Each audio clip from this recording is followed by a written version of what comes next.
pemirsa, kembali lagi dengan saya Sayang Indra Putri di acara Kolbun Salim Nasional Televisi. Telah hadir di samping saya Ustadz Ahmad Yani. Assalamualaikum Ustadz. Waalaikumsalam. Gimana kabarnya Ustadz? Alhamdulillah. Kali ini Sehat-sehat saja. Kali ini kita akan mengangkat tema tentang bedah pemikiran keaswajaan Kiai Haji Hasyim Asy'ari. Waduh, itu tema yang bakal kita bahas kali ini. Nah, demi mempersingkat waktu, mungkin bisa dijelaskan Ustaz pada pemirsa. Assalamualaikum warahmatullahi wabarakatuh. Alhamdulillahi wa kafa wassalatu wassalamu ala nabiyil mustafa wa ala alihi wa sahbihi ahli sidqi wal wafa. Qala rabbi israh li sadri wa yassir li amri wahlul 'uqdatam min lisani yafqahu qawli. Pemirsa yang dirahmati Allah, jumpa kembali pada acara Qalbun Salim. Mudah-mudahan pertemuan kita pada saat ini berbarengan dengan turunnya hidayah dari Allah Subhanahu wa taala, berbarengan dengan turunnya rahmat dari Allah Subhanahu wa taala. Yang tidak kalah pentingnya, saya selalu mengingatkan kepada kita semua yang di sini maupun yang di rumah untuk terus meluruskan niat, ya. Karena Allah Subhanahu wa taala hanya mengharap ridha Allah Subhanahu wa taala, agar hembusan nafas kita, amaliyah kita pada saat ini, waktu kita yang kita buang pada saat ini bernilai ibadah di sisi Allah Subhanahu wa taala. Ini harapan kita, dan mudah-mudahan kalau sudah ini jadi ibadah, ini bisa kita jadikan bekal menghadap Allah Subhanahu wa taala. Pemirsa yang dirahmati oleh Allah, kajian kita kali ini agak unik ya, agak unik, termasuk bagian dari pemantapan kita. Kemarin kita sudah jelaskan bagaimana keyakinan i'tikad daripada ulama-ulama yang di luar Indonesia, kan gitu, di luar Indonesia, ulama-ulama yang salaf maupun khalaf yang di luar sana. Saya kok tertarik untuk menjelaskan bagaimana sih keyakinannya ulama yang terkenal nomor 1 di Indonesia, yaitu Kiai Haji Hasyim Asy'ari. Pendiri jamiah yang paling besar di Indonesia adalah Jamiah Nahdlatul Ulama atau NU, ya. Ini kira-kira gimana pemikiran beliau? Ini kita coba telisik. Kita lihat dari karya beliau yang fenomenal, namanya Irsyadus Sari. Ini kumpulan karya beliau, sehingga kita tahu pemikiran beliau kayak apa. Seandainya kita, saya ikut Mbah Hasyim Asy'ari, saya mengikuti pemikiran beliau, mana buktinya pemikiran beliau? Ini ada kitabnya, ada tinggalan beliau. Kalau nyenengan ikut siapa? Si fulan, ulama fulan. Contoh mungkin ulama yang lain di Indonesia. Terus karyanya sampean tahu pemikiran itu dari mana? Kayak saya sekarang, saya ikut Mbah Hasyim Asy'ari. Pemikiran Mbah Hasyim ada di sini. Kira-kira sama enggak dengan saya? Kan gitu. Terus kira-kira pertanyaan lagi, pemikiran Mbah Hasyim Asy'ari sama enggak dengan keyakinan sahabat? Sama enggak dengan keyakinan tabi'in? Sama enggak dengan tabi'in, ulama-ulama yang masa awal, ya, adanya Islam? Kira-kira sama. Nah, ini kita bedah dari buku ini. Dari sekian pemahaman, yang pertama yang bisa kita ambil bahwa Kiai Hasyim Asy'ari ini meyakini akidah namanya akidah tanzih. Akidah tanzih itu apa? Akidah yang tidak menyerupakan keyakinan bahwa Allah tidak serupa dengan makhluknya. Allah nggak sama dengan makhluknya, yang kita kenal dengan akidah tanzih. Kita nggak boleh mensifati Allah dengan sifat-sifat makhluk, karena ini sangat-sangat menyimpang, berseberangan dengan akidah salaf. Imam Tahawi menyatakan, "Aman wasafallahu bima'nan min ma'anil basar faqad kafar." Barang siapa mensifati Allah dengan salah satu sifatnya makhluk, maka dia telah kafir. Makanya bahaya sekali. Ternyata sama keyakinan Mbah Hasyim Asy'ari. Termaktub dalam kitab mana? Buktinya akidah tanzih beliau. Ternyata termaktub dalam kitab beliau, ya. Namanya ini kita sebut At-Tanbihatul Wajibat. At-Tanbihatul Wajibat liman yasna Al-Maulid bil Munkarat. Ini salah satu karya beliau. Di dalam mukaddimahnya, ini kita baca biar kita jelas ya. Kita bacakan, wa asyhadu an la ilaha illallah wahdahu la syarikalah al-munazzah. Ya, saya bersaksi bahwa tiada Tuhan selain Allah yang esa, tidak ada sekutu baginya. Ya. Kemudian al-munazzah, yang maha suci Allah, anil jismiyah, dari sifat-sifat jisim, sifat-sifat makhluk. Jisim ini apa? Benda yang memiliki panjang kali lebar, ada dimensinya, panjang kali lebar dan kedalaman. Itu namanya jisim. Ya. Allah maha suci, tidak boleh disifati dengan sifat-sifat jisim. Penjisiman, penjasatan, penjasmanian. Allah ada wujudnya yang sifatnya kayak tubuh kayak gini, tidak boleh. Ada wujud barangnya, tidak seperti itu. Maha suci Allah dari semua itu. Ini keyakinan Mbah Hasyim Asy'ari. Ternyata keyakinan ini juga sama dengan keyakinan ulama-ulama salaf maupun ulama khalaf. Wal jihadi, dan tidak terikat dengan yang namanya arah. Allah tidak boleh disifati dengan sifat Allah ada di arah depan, kanan, kiri, atas. Nah, ini tidak diperbolehkan. Mbah Hasyim melarang banget, tidak meyakini itu. Keyakinan Mbah Hasyim Asy'ari adalah Allah maha suci dari sifat jismiyah, tidak boleh disifati dengan sifat jasad. Yang kedua, anil jihad, tidak boleh disifati dengan arah. Ternyata konsep ini sejalan dengan akidah Tahawiyah, akidah ulama salaf. Ya. Ulama salaf menyatakan Allah munazzah. Ya. La tahwihil jihadus sit. Allah maha suci dari 6 penjuru arah. Ini kata siapa? Kata Abu Ja'far At-Tahawi dalam kitabnya At-Tahawiyah. Dia ulama salaf. Yang menyatakan ini ulama salaf, ulama generasi awal Islam. Berarti Mbah Hasyim apa? Sesuai, sama, seiring, sejalan dengan pemikiran ulama salaf. Ya. Jadi Allah maha suci dari disifati dengan arah. Tidak diperkenankan. Karena Syekh ya, Abu Ja'far At-Tahawi menyatakan tadi la tahwihil jihadus sit. Allah tidak boleh disifati dengan 6 penjuru arah. 6 penjuru arah itu apa saja? Depan, belakang, kanan, kiri, atas, bawah. Nah, sekarang pertanyaannya, kalau ada yang menyatakan Allah ada di atas, entah langit, entah ars, yang penting ada di atas, ini sudah nggak betul. Mbah Hasyim nggak seperti itu. Seandainya kita mengikuti Mbah Hasyim, berarti harus meyakini bahwa Allah munazzah anil jihad. Allah maha suci dari jihad, dari arah. Tambah lagi was zaman, tidak terikat oleh waktu. Karena yang menciptakan waktu siapa? Allah. Allah tidak terikat. Kalau ada waktu berarti ada awalnya, ada akhirnya. Allahu qidam. Allah itu ada tanpa permulaan, tanpa didahului oleh ketidakadaan. Kalau kita kan adanya kan didahului oleh tidak ada. Kayak kita, ya, saya ada tahun 1975. Tahun 1974 saya di mana? Tidak ada. Tahun 75 baru ada. Berarti saya ada didahului oleh ketidakadaan dulu. Saya tidak ada dulu, baru ada. Berarti ada yang mencipta gitu loh. Logikanya seperti itu.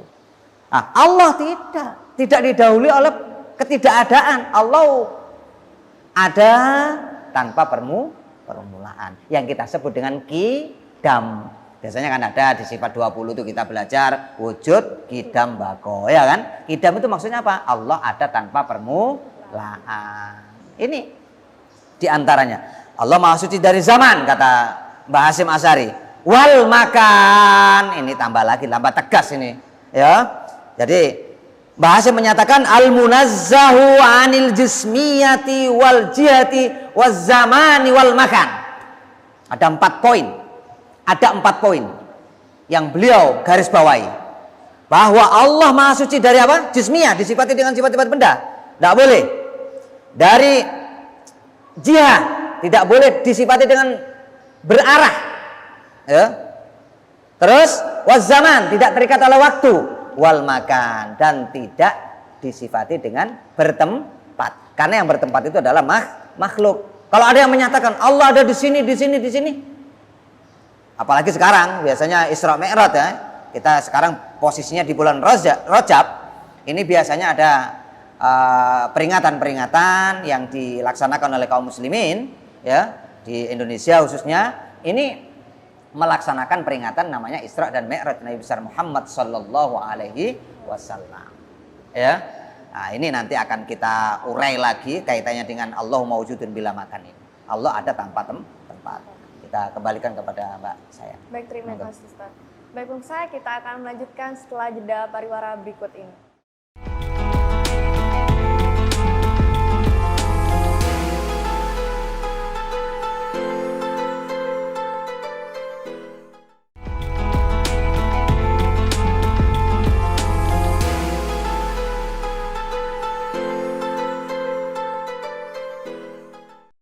Baik pemirsa, kita akan melanjutkan penjelasan tentang bedah pemikiran keaswajaan Kiai Haji Hasyim Asy'ari. Monggo Ustaz. Kita lanjutkan ya. Tadi yang pertama, ini ada di kitab At-Tanbihatul Wajibat. Muqaddimahnya udah kelihatan corak pemikiran daripada Kiai Hasyim Asy'ari. Ternyata sejalan dengan ulama salaf. Tidak berseberangan dengan yang namanya Abu Ja'far At-Tahawi. Abu Ja'far At-Tahawi termasuk ulama yang dipegang pemikirannya, kitabnya bahkan terkenal Akidah Tahawiyah. Ini sama sejalan dengan Syekh sama dengan Kiai Hasyim Asy'ari. Bahkan ini jelas ya. Al-Munazzah anil jismiyah wal jihah waz zaman wal makan. Yang terakhir berarti kan wal makan, tempat. Allah Maha Suci dari tempat. Kalau kita orang Nahdien mengikuti pemikiran daripada pemikiran Kiai Hasyim Asy'ari, berarti harus memiliki keyakinan namanya mensucikan Allah dari bertempat. Karena Allah maujudun bila makan. Allah maujudun bila makan. Allah ada tanpa tempat. Nah, ini sudah kita bahas ya, khusus kajian terkait dengan Allah ada tanpa tempat. Bisa dilihat kembali, diamati kembali kaitannya dengan satu tema ini. Yang jelas apa yang kita sampaikan pada episode sebelumnya terkait Allah maujudun bila makan ini kita tunjukkan Al-Qur'annya, hadisnya, terus ulama-ulama yang memahami seperti itu. Ternyata Mbah Hasyim Asy'ari, pendiri Nahdlatul Ulama, Syekhul Masyayikh di Indonesia ini maha guru ya. Maha guru. Ulama-ulama Indonesia rata-rata berguru kepada Mbah Hasyim Asy'ari ini. Nah, ini keyakinannya ternyata apa? Maha suci Allah dari bertempat, terikat dengan waktu, terikat dengan arah, disifati dengan sifat-sifat benda, tidak boleh. Ya. Nah, ini keyakinan beliau yang termaktub dalam kitab apa? At-Tanbihatul Wajibat. Ya. Selanjutnya, ternyata keyakinan Allah ada tanpa tempat ini merupakan ijma ya. Ijma kesepakatan ulama itu. Ternyata Mbah Hasyim mengikuti ijma itu sendiri, mengikuti kesepakatan para ulama dari satu generasi ke generasi lain. Yang disampaikan oleh Abu Mansur Al-Baghdadi dalam kitabnya Al-Farqu Bainal Firaq menyatakan wa ajma'u, dan telah berijma, ada kesepakatan ahlu sunnah wal jamaah ini bersepakat ala annahu, bahwa Allah subhanahu wa ta'ala la yahwihi makan, Allah tidak terikat tempat ya, tidak bertempat. Ini kesepakatan ulama ahli sunnah yang disampaikan oleh siapa? Abu Mansur Al-Baghdadi dalam kitab Al-Farqu Bainal Firaq. Jadi enggak ucapan saya, ini ulama yang ngomong Al-Farqu Bainal Firaq. Wala yajri alaihi zaman, dan tidak terikat oleh waktu. Jelas ya? Al-Farqu Bainal Firaq halaman 256. Ini ahli sunnah bersepakat bahwa Allah itu tidak diliputi oleh tempat dan tidak diliputi oleh waktu. Ini poin pertama yang bisa kita bedah dari pemikiran Kiai Hasyim Asy'ari, bahwa beliau meyakini akidah namanya akidah tanzih. Berikutnya ya, beliau dalam kitab yang lain menjelaskan terkait dengan ziarah kepada makam Rasulullah Sallallahu Alaihi Wasallam, suka berziarah. menghukumi, bahkan termasuk salah satu kurbah, alat atau cara kita mendekatkan diri kepada Allah Subhanahu wa taala. Dan itu termaktub dalam kitab beliau ya, yang disebut dengan An-Nurul Mubin. Kitabnya Nurul Mubin ya, antara halaman 66 sampai 75. Di situ beliau menjelaskan tentang kaitannya dengan ziarah kubur, dengan tawassul ya. Bagaimana menganjurkan ziarah itu sendiri.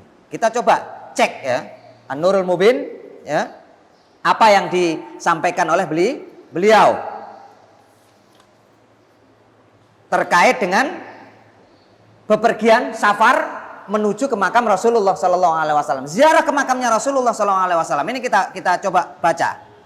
Fi ziyarati qabri wa masjidihi alaihi salatu wassalam wa fadilatihi. Beliau menyebutkan salah satu pasalnya adalah bab tentang ziarah kubur beliau. Ziarah kuburnya siapa? Nabi Muhammad Sallallahu Alaihi Wasallam, dan berkunjung kepada masjidnya beliau, Masjid Nabawi di Al-Madinah Al-Munawwarah, termasuk keutamaannya. Disampaikan i'lam anna ziarah qabrin Nabi Sallallahu Alaihi Wasallam. Nah, ini beliau menyatakan, ketahuilah bahwa ziarah kubur Nabi Muhammad Sallallahu Alaihi Wasallam itu adalah min a'dhamil qurubat, termasuk agung-agungnya cara mendekatkan diri kepada Allah. Bayangkan, min a'dhamil qurubat, ini statement beliau dalam kitab ya yang disebutkan tadi, An-Nurul Mubin ya, dalam kitab An-Nurul Mubin. Arjal hasanat, ziarah kubur itu termasuk perkara yang sangat diharapkan kebaikannya. Wasabil ila a'lad darajat, dan merupakan cara jalan menuju derajat yang tinggi. Itu ziarah kubur. Kuburnya siapa? Kuburnya Nabi Muhammad Sallallahu Alaihi Wasallam. Ya, wahia sunnatun min sunanil muslimin, termasuk tradisi-tradisi sunnah yang sudah dikerjakan oleh orang-orang Islam. Ini statement beliau. Berarti ziarah kuburnya Nabi Muhammad SAW sangat dianjurkan. Ya, loh, apa beliau cuman sekedar mengeluarkan statement begitu saja? Hanya sekedar mengungkapkan pernyataan begitu? Tidak. Hadirin yang dirahmati oleh Allah, pemirsa Nasional TV yang mudah-mudahan mendapatkan hidayah dari Allah Subhanahu wa taala. Beliau tidak hanya sekedar menyampaikan seperti, tapi dilengkapi dengan dalil. Ternyata beliau menyampaikan ini diikuti dengan dalil. Rawa Ad-Daruqutni an Ibnu Umar radhiyallahu anhuma anna Rasulullah sallallahu alaihi wasallam, beliau menyatakan, Rasul qol man zara qabri wajabat lahu syafaati, barang siapa ziarah kubur saya maka dia wajib mendapatkan syafaatku. Luar biasa. Ini yang jarang kita sampaikan. Ini harus kita tancapkan kepada diri kita bahwa anjuran itu ada. Anjuran untuk ziarah kepada makam Rasulullah SAW. Jangan Anda gubris orang-orang yang melarang. Ada sebagian kaum muslimin ya, yang tidak sejalan dengan paham ahli sunnah wal jamaah, menyatakan ziarah kubur, rehlah atau safar, bepergian dalam rangka untuk ziarah kubur, ini dilarang menggunakan hadis, dan hadisnya ternyata nggak paham mereka sebenarnya dengan hadis itu. Akhirnya salah paham, sehingga dengan kesalahpahaman itu menyalahkan orang-orang yang tidak yang mau zafar, mau melakukan perjalanan dalam rangka ziarah kubur. Ya, ini sampean ma'asyiral hadirin, jangan sampai ada yang gubris omongan-omongan yang melarang-melarang. Ini jelas Rasulullah SAW memberikan anjuran kepada kita untuk ziarah kepada kuburnya Nabi Muhammad SAW. Bisa jadi mudah-mudahan kita kaum muslimin yang diberi takdir ya, diberi kemampuan oleh Allah untuk bisa ke Mekah, bisa naik haji atau umroh dan lain sebagainya, usahakan jangan sampai terlewatkan yang namanya ziarah kepada makam Rasulullah Sallallahu Alaihi Wasallam, karena ini merupakan min a'dhamil qurubat, termasuk a'dham, paling mulia, utama, paling agung. cara untuk mendekatkan diri kepada Allah Subhanahu wa taala. Bagaimana menautkan hati kita kepada baginda Rasulullah sallallahu alaihi wasallam, menumbuhkan rasa kangen kita, rindu kita kepada Nabi Muhammad sallallahu alaihi wasallam. Ini keterkaitan kita dengan Nabi Muhammad sallallahu alaihi wasallam. Hati-hati dengan yang melarang itu. Kalau melarang berarti mau memutuskan kita dengan hubungan dengan Rasulullah sallallahu alaihi wasallam. Iya kan, ada niatan untuk memutuskan hubungan kita dengan Rasulullah. Hati-hati. Padahal Rasulullah, kita sebagai umat Nabi Muhammad SAW ini berupaya semaksimal mungkin untuk menautkan hati kita, pikiran kita kepada junjungan kita Nabi besar Muhammad SAW, menumbuh kembangkan rasa cinta kita kepada Nabi Muhammad SAW. Ini salah satunya adalah apa? Ziarah kubur Nabi Muhammad SAW. Bahkan ini anjuran, man hajja falam yazurni faqad jafani. Barang siapa ya haji tidak ziarah ke kubur saya, maka dia jafan, maka dia telah apa ya, kayak semacam bahasa kita, hatinya gimana ya, kok kering banget, tidak punya perasaan dengan saya. Itu Nabi Muhammad yang ngomong. Sampean, kata Rasulullah, kalau anda diberi kesempatan haji kok tidak ziarah ke kubur saya, kata Nabi Muhammad, sampean kok bisa seperti itu? Hati sampean seperti apa? Kering. Kok tega gitu loh. Tidak ziarah kepada Nabi Muhammad sallallahu alaihi wasallam. Ini poin kedua. Poin kedua dari pemikiran beliau bahwa kaitannya dengan Rasulullah sallallahu alaihi wasallam, kaitannya dengan ziarah ke makam beliau, ini sangat menurut beliau min a'dhamil qurbat, adalah salah satu hal yang paling agung dalam rangka mendekatkan diri kepada Allah Subhanahu wa taala. Nanti kita sambung lagi pemikiran beliau yang berikutnya. Ya, kita kembalikan kepada Mbak Sayang. Monggo. Baik, pemirsa, kita akan melanjutkan setelah jeda pariwara berikut ini.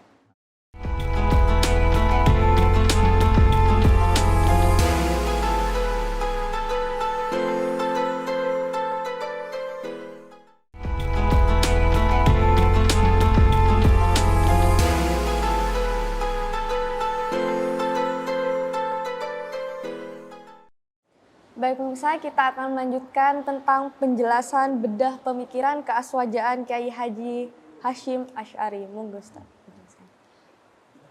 Keterangan terkait dengan pemikiran Kiai Hasyim Asy'ari ini sudah kita coba cuplik dua. Yang pertama, beliau meyakini akidah tanzih, meyakini bahwa Allah ini tidak sama dengan makhluknya.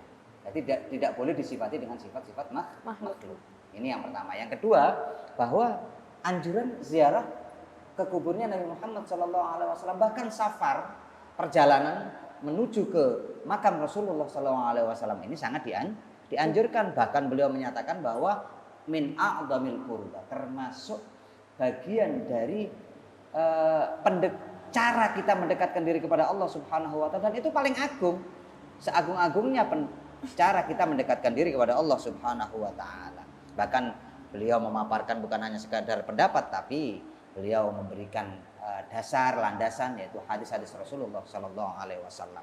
Ini kita lengkapi pendalilan beliau ya, bahwa qala al-allamah Zainuddin Al-Marawi, beliau menyatakan ya, wa yanbaghi likulli muslimin i'tiqada ziyarati sallallahu alaihi wasallam qurbatan, ya.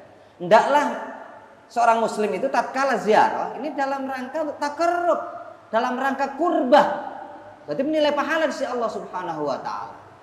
Menilai kebaikan di sisi Allah Subhanahu wa taala, diniati kurbah untuk mendekatkan diri kepada Allah Subhanahu wa taala, mengingat hadis-hadis yang dipaparkan oleh beliau tadi. Bahkan bukan hadis Rasulullah saja, akan tetapi Allah ya, dalam ayat ini juga ada anjuran untuk apa? Datang kepada Rasulullah sallallahu alaihi wasallam. Nih, kita sebutkan ayatnya. Walau annahum idzalamu anfusahum ja'uka fastaghfirullah fastaghfara lahumur rasul lawajadullaha tawwabar rahima. Ini Allah berfirman, walau annahum tatkala mereka idzalamu anfusahum, menzalimi diri mereka Ja'uka, mereka datang kepada Rasulullah sallallahu alaihi wasallam. Kalau hidup berarti datang kepada Rasulullah.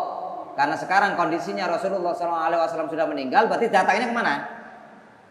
Ke makam Rasulullah sallallahu alaihi wasallam. Walau annahum idzalamu anfusahum ja'uka, tatkala mereka mendolimi diri mereka sendiri, ja'uka, maka mereka datang kepadamu.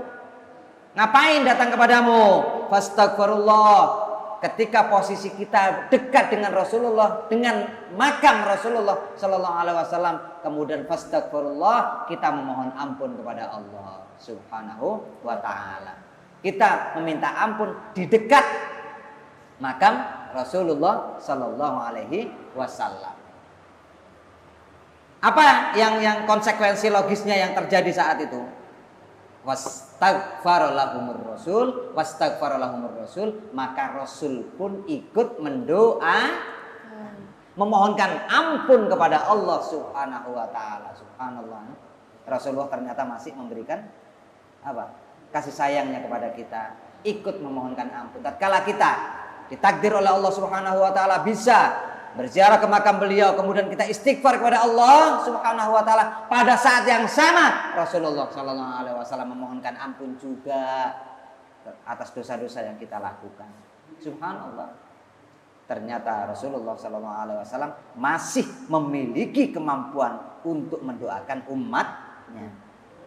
Kita jangan sekali-kali orang sudah meninggal, tidak bisa apa-apa, tidak bisa berbuat apa-apa, tidak manfaat buat yang hidup. Keliru, 100% keliru.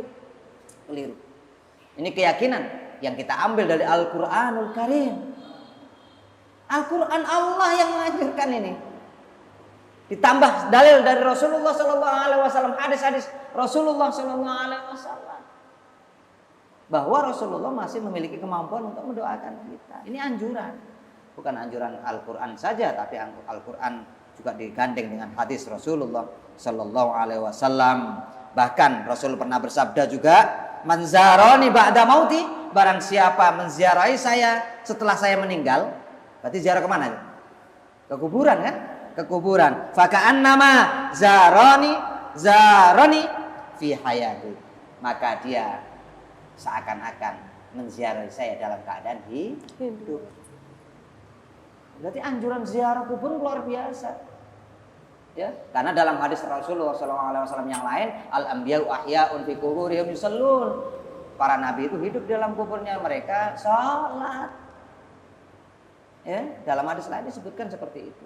Intinya bahwa tasarrufat al-arwah, ya, pergerakan arwah, kehidupan ruh-ruh yang ada di alam barzah ini ada kehidupan yang sangat luar biasa, ada yang kehususan, ya, terutama kehususan yang dimiliki oleh Rasulullah Sallallahu Alaihi Wasallam, bahwa Rasulullah Sallallahu Alaihi Wasallam masih memiliki kemampuan untuk mendoakan kita. Buktinya apa? Al-Quran yang ngomong, Allah yang ngomong.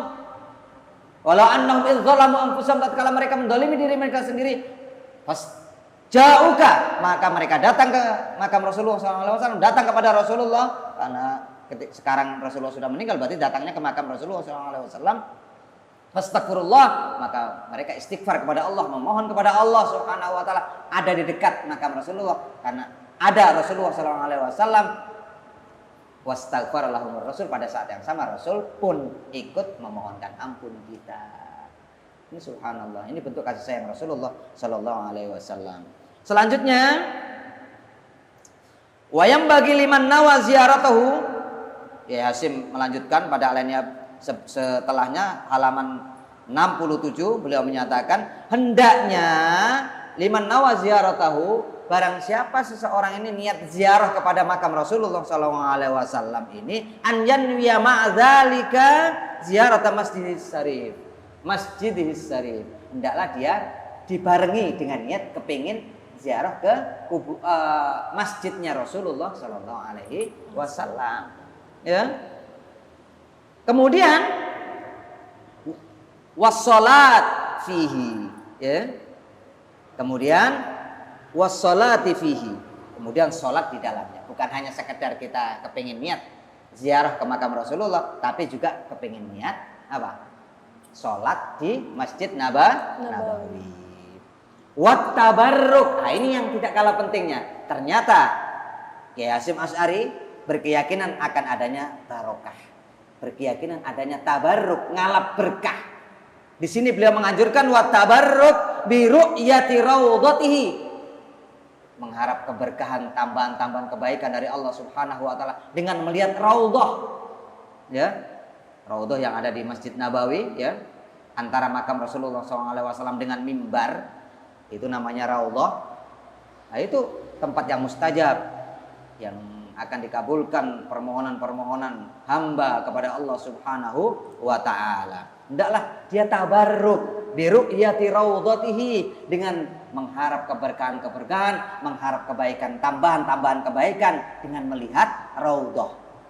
Raudhah itu adalah satu tempat antara mimbarnya Nabi Muhammad SAW dengan apa? Makam Rasulullah SAW. Wa mimbarihi, dan dengan melihat mimbarnya Nabi Muhammad SAW. Fa innahu, ya, ahadul masajid salasa allati la tusaddu rihal illa ilaiha. Karena masjid inilah yang disebut oleh Rasulullah SAW, ya, yang disebut oleh Rasulullah SAW, hendaknya kita kalau bepergian menuju ke masjid ini mengarah kepadanya, karena ada fadilah-fadilah tertentu.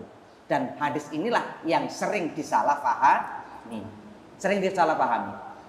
Orang yang melarang ziarah kubur, ini menggunakan hadis la tusaddur rihal illa salasati masajid.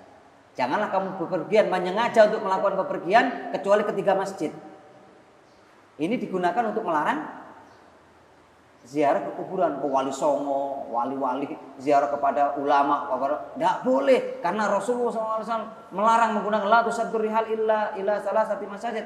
Tidaklah kamu berkehendak, jangan kamu berkehendak untuk melakukan bepergian kecuali ketiga masjid. Padahal maknanya nggak ada kaitannya dengan kuburan, nggak ada dengan makam, tapi mereka mengkait-kaitkan dengan yang namanya kuburan. Padahal makna hadisnya bagaimana? Janganlah kamu menyengaja untuk bepergian menuju ke masjid untuk sholat kecuali ketiga masjid. Karena tiga masjid yang disebut ini, Masjid Haram, Masjid Nabawi, dan Masjidil Aqsa, ini punya kelebihan tersendiri dibanding masjid-masjid yang lain.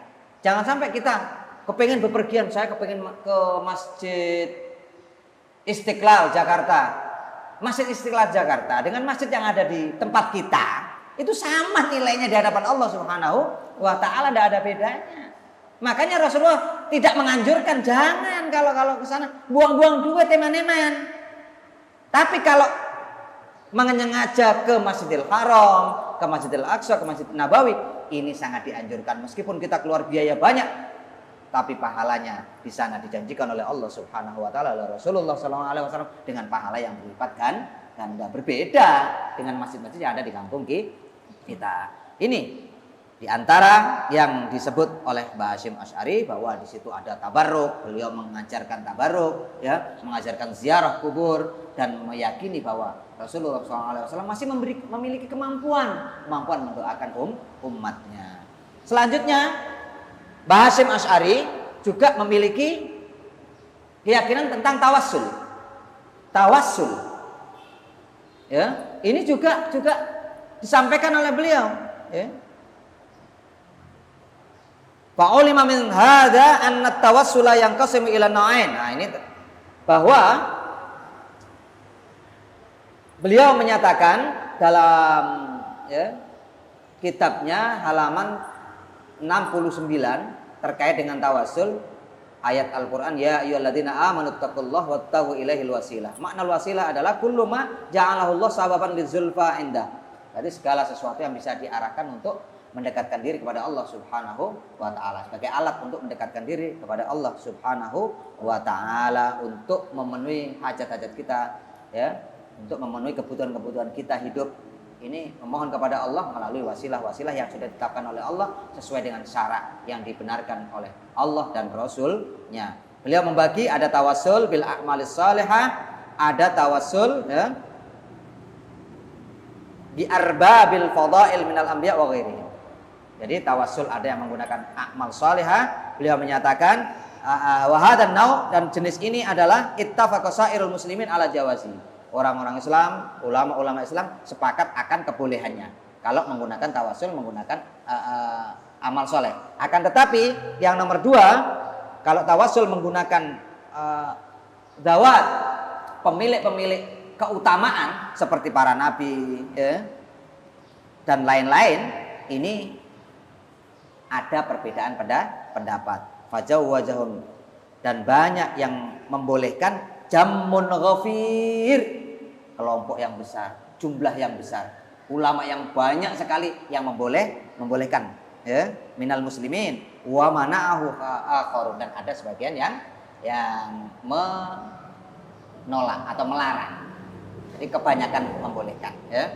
Ini diantara tawasul yang diusung oleh Mbah Hasyim Asy'ari. Ada tawasul, ada tabarruk, malah berkah, boleh ziarah kubur kepada Nabi Muhammad SAW, menyengaja safar perjalanan menuju makamnya Rasulullah, ini sangat dianjurkan, diperbolehkan, ya, bahkan termasuk a'dzam al-qurbat, termasuk agung-agungnya cara kita mendekatkan diri kepada Allah Subhanahu wa taala.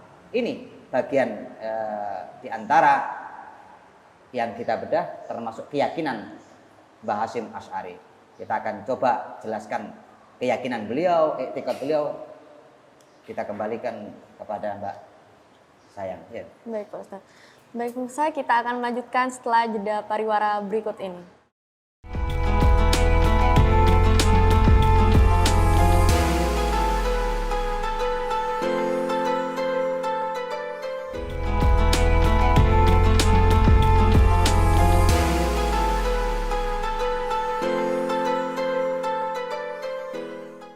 Baik pemirsa, kita akan melanjutkan tentang penjelasan bedah pemikiran keaswajaan Kyai Haji Hasyim Asy'ari. Monggo Ustaz dijelaskan. Melanjutkan penjelasan tentang i'tiqad atau keyakinan, pemikiran daripada Kyai Hasyim Asy'ari ini kita coba urai, ya. Tadi sudah kita coba urai yang pertama, akidah tanzih beliau, keyakinan beliau terkait dengan apa? Ziarah, ya, ziarah kubur ke makam Rasulullah SAW, termasuk tawassul, ada tabarruk, mengharap berkah, bahkan tawassulnya dibagi 2. Kalau menurut beliau, tawassul yang pertama adalah tawassul dengan amal soleh, ini termasuk di dalamnya dengan asma Allah, ya, dengan nama-nama Allah yang agung. Ini termasuk hal yang disepakati oleh ulama, ya, semua ulama sepakat. Nah, cuman yang kedua, kalau tawassul menggunakan ad-dawat al-fadilah dengan pemilik keutamaan seperti nabi, wali, dan lain sebagainya, itu ikhtilaf, ada perbedaan pendapat. Wa jawwazahum jammun ghafir, kata beliau. Ada yang membolehkan, dan itu jammun ghafir. Jammun ghafir itu kelompok yang besar sekali, banyak sekali yang membolehkan. Wa mana'ahu al-akharun, ada yang menolak tapi mereka sebagian, kan gitu. Al-akharun, dan yang lainnya menolak. Berarti jammun ghafir yang banyak berarti mayoritas membolehkan, minoritasnya wa akharun mana'u itu menolak. Jadi ini dijelaskan oleh beliau. Jadi beliau ini sangat teliti banget, ya, teliti. Jadi ini yang diperbolehkan, ini yang mukhtalaf itu perbedaan pendapat, bisa ngambil yang ini, bisa enggak. Jadi nggak saklek, ini nggak bisa, dianggap menyembah kepada Allah Subhanahu wa taala. Ya, keliru.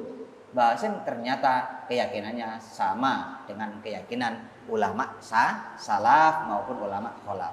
Sehingga nah ini seandainya kita mengikuti pemikiran beliau, berarti kita juga ziarah kubur, kan gitu. Nah, ziarah, terutama ziarah kepada Nabi Muhammad SAW. Dan sebagian yang menolak itu melarang ziarah kepada Nabi Muhammad SAW. Padahal ayat Al-Qur'annya jelas, kemampuan Rasulullah, kebolehan itu ada. Iya kan, kebolehan untuk ziarah ke makam Rasulullah SAW. Bahkan anjuran daripada Rasulullah SAW sendiri. Selanjutnya, pemikiran beliau, ya, yang lain adalah beliau sangat istilahnya senang, termasuk sejalan dengan para ulama sufi, ulama-ulama tasawuf. Bagi beliau tasawuf ini adalah bisa kita ikuti sebagaimana yang termaktub dalam kitab beliau, ya, Ad-Durar Al-Muntasirah fil Masail Tis'ah Asyar, ya. Beliau menyatakan fasluk tariqal qaumi talqa yumnah idil kitabu qaiduhu was sunnah. Ya, fasluk tariqal qaum. Silakan sampai mengikuti jalan tarekohnya kaum sufi, ulama-ulama sufi. Ya, silahkan. Maka di sana sampean, ya, akan apa istilahnya? Akan menemukan keagungan, akan menemukan kebaikan. Ya, di sini sebutkan menggunakan bahasa Jawa ternyata di sini, ya, ngambau siro ing torikote wong ahli tasawuf. Berarti ikuti jalan orang yang mengikuti toriko tasawuf. Moko nemu siro ing keagungan, apa? Kebagusan. Maka sampean akan mendapati kebaikan. Ikuti jalan sufi, orang-orang ulama tasawuf, ikuti. Karena di sana akan ada kebaikan. Kang agung. Nah, bukan hanya kebaikan biasa tapi yang baik, yang tinggi nilainya di hadapan Allah Subhanahu wa taala. Kenapa? Idil kitabu qaiduhu was sunnah. Ya. Krono taline tarekoh tadi, ternyata bahasanya, ya, krono taline tarekoh, karena tali, ya, ikatan daripada tarekoh tadi yang mendasari melandasi orang-orang melakukan tarekoh itu adalah apa? Al-Qur'an dan hadis. Berarti orang-orang tarekoh ini jalannya apa? Kendalinya apa? Qaiduhu alkitab was sunnah. Selama tarekoh itu berpegang teguh sama Quran dan sunnah, Kiai Hasyim Asy'ari mengikuti, malah menganjurkan dalam kitab ini, hendaklah kalian mengikuti jalan orang ahli tasawuf yang mengikuti Quran dan sunnah. Lah apa ada yang tidak mengikuti Quran dan sunnah? Ya ada yang menyimpang, yang mutasawwifah al-juhal. Ada orang-orang yang mengaku tasawuf tapi kenyataannya keilmuan, ya, ilmunya belum siap, belum mumpuni, sehingga banyak dimungkinkan muncul ke penyimpangannya. Jadi intinya beliau mengatakan kang ora manut Quran lan hadis. Nah ini torekoh yang tidak mengikuti Quran dan hadis, iku torekoh kang ora kena dilakoni. Itu torekoh yang tidak bisa kita jalani. Sehingga apa?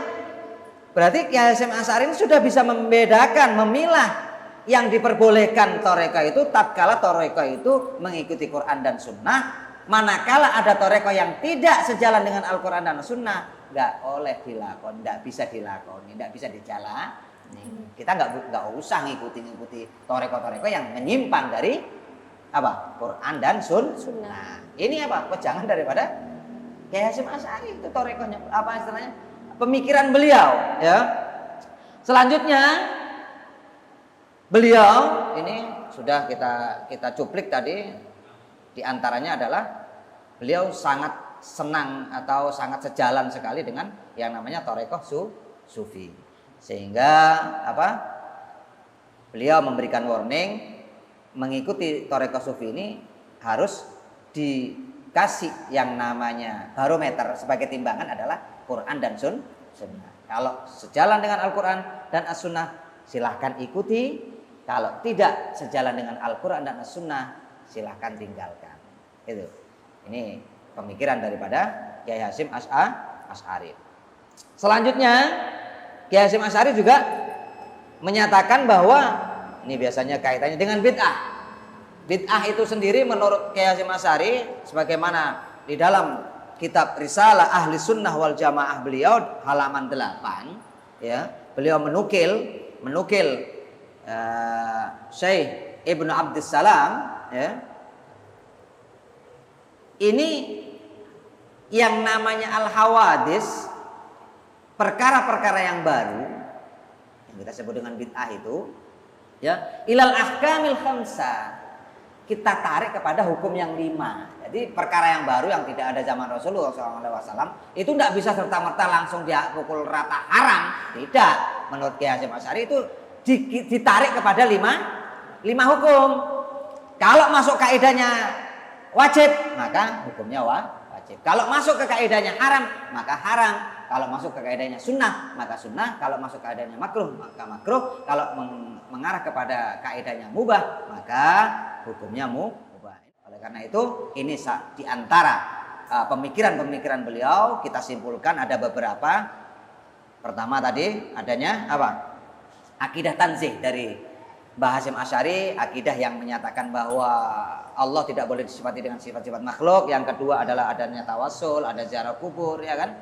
Adanya tabarruk. Kemudian dilanjutkan safar menuju kepada makam Rasulullah SAW. Safar ini melakukan perjalanan ya. Safar itu adalah melakukan perjalanan menuju kepada makam Rasulullah SAW. Itu ada anjurannya, ya, pemikiran beliau ada di situ juga. Termasuk diantaranya adalah terkait dengan pembagian bid'ah. Itu ada 5. Beliau menyatakan diarahkan, dikaitkan, ditarik kepada hukum yang 5. Kalau memang masuk kaidah haram, jadinya haram. Kalau masuk ke kaidah wajib, jadi wajib. Kalau masuk ke kaidah makruh, ya jadinya makruh. Ke kaidah mandub, sunnah, ya jadinya sunnah. Ke kaidah mubah, ya jadinya mubah. Ya, termasuk beliau juga senang, cinta kepada ulama-ulama sufi. Kenapa ulama sufi disenangi sejalan dengan beliau, pemikiran beliau sejalan? Karena ulama sufi yang benar itu mengikuti ditaleni, bahasa kita, diikat oleh Al-Quran dan As-Sunnah. Nah, kalau ada ngaku sufi ternyata kok nggak mengikuti Quran dan Sunnah, berarti gadungan, gitu aja. Ini ya diantara kesimpulan yang bisa kita ambil pada hari ini, pada saat ini, ya. Insya Allah kita sambung pada pertemuan yang akan datang. Kita bedah lagi keyakinan beliau dalam kitab Irsyadus Sari ini, termasuk Risalah Ahli Sunnah wal Jamaah karangan beliau. Kita cukupkan, kita kembalikan kepada Mbak Sayang. Baik Pak Ustadz, terima kasih. Baik pemirsa, kita telah mendengar tentang penjelasan bedah pemikiran keaswajaan Kiai Haji Hasyim Asy'ari. Semoga dapat bermanfaat bagi kita semua. Kurang lebihnya mohon maaf. Saya Sayang Indrani Putri, mohon pamit undur diri. Wassalamualaikum warahmatullahi wabarakatuh.